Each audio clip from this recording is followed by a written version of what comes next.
एक आत्मविश्वास बनवला की मी कुठेही गेलो तरी खेळू शकतो आणि याचं मला खरं मनापासून कौतुक वाटतं। खरं तर ही स्पर्धा आयोजित करत असताना मला सन्माननीय कबड्डी असोसिएशनचे उपाध्यक्ष आपल्याला देखील विनंती करायची की खेळाचं आयोजन करत असताना अनेक अडचणी आले, पण खरं तर या पाठीमागचा हेतू एकच आहे की आदिवासी वाड्यावरच्या आणि पाड्यावरचा सुद्धा माझा एखादा सर्वसामान्य कुटुंबातला खेळाडू त्याची आर्थिक परिस्थिती नसेल तर तो या मॅटवरती खेळावा आणि तो राज्य स्तरावर जावा, राष्ट्रीय स्तरावरती जावं, त्याने महाराष्ट्राचं नाव उज्ज्वल करावं, आंतरराष्ट्रीय पातळीपर्यंत या खेळाला घेऊन जावं, ही एकच या पाठीमागची प्रामाणिक भावना आहे। यामध्ये आपण थोडं जातीने लक्ष घालून हा खेळ अजूनही कसा पारदर्शक होऊ शकेल यासाठी आपलं सहकार्य आम्हाला आहेच, पण अजूनही त्यामध्ये काही त्रुटी असतील तर आपण त्या दुरुस्त करताल ही मला तुम्हाला मनापासून विनंती करायची।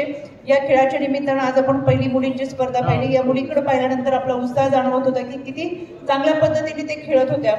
उद्यापासूनच्या ज्या स्पर्धा होणार आहेत त्या 16 संघ सहभागी होतात। 16 संघ या ठिकाणी दाखल झालेले आहेत। या 16 संघाचे दररोजचं राहणीमान असेल किंवा त्यांचा आहार असेल, त्यांचे ट्रेनर असेल, अतिशय उत्तम व्यवस्था आपण त्यांची केलेली आहे।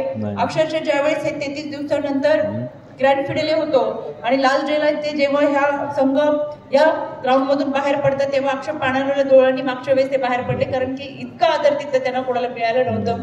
इतकं चांगल्या पद्धतीचं नियोजन आपण या माध्यमातून त्यांना करून दिलं। मला खात्री आहे यामध्ये हे सगळे नांदेड असेल, जालना असेल, हे सगळे संघ यामध्ये सहभागी होतात। 16 संघांमधून फायनलला 2 जातील, 2 मधून 1 संघ निवडला जाईल आणि या एक निवडलेल्या संघाला उत्तम पद्धतीने खेळण्याची संधी प्रत्येक ठिकाणी मिळो ही सदिच्छा निमित्ताने मी व्यक्त करते। गेल्या वर्षी जे संघ सहभागी झाले त्यामध्ये वेगवेगळ्या राज्यातून क्लब येऊन त्यांनी जे खेळाडू चांगले खेळतात त्यांना आपल्या राज्यामध्ये घेऊन त्यांच्या संघातर्फे खेळवलं आणि आमच्यासाठी अतिशय अभिमानाची गोष्ट आहे की त्या खेळाडूला देशामध्ये कोणत्या ना कोणत्या तरी संघाच्या माध्यमातून खेळायला मिळतं आणि अतिशय चांगल्या पद्धतीची ही संधी त्यांना आपल्या या युवा कबड्डी सिरीजच्या माध्यमातून मिळाली। सहभागी सर्व खेळाडूंचे मी मनापासून अभिनंदन करते, त्यांना उद्यापासून सुरू होणाऱ्या स्पर्धेसाठी मनापासून शुभेच्छा देते।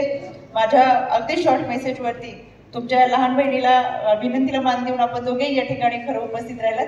आपल्या उपस्थितीने हा खरं तर 33 दिवसाची स्पर्धा व्यवस्थितरित्या पार पडेल ही मला खात्री वाटते। यामध्ये आपलं मार्गदर्शन कायमच राहील, आपला पाठिंबा कायम राहील आणि अतिशय चांगल्या पद्धतीचं यावेळी जरी काही त्रुटी राहिली असतील तर 33 दिवस चालणाऱ्या या स्पर्धेमध्ये दुरुस्त करून दिवसेंदिवस ही स्पर्धा अतिशय चांगल्या पद्धतीची कशी होईल यासाठीचा प्रयत्न माझ्या क्रांतिज्योत महिला प्रतिष्ठानच्या वतीने राहील। माझ्यामध्ये सहभागी असलेले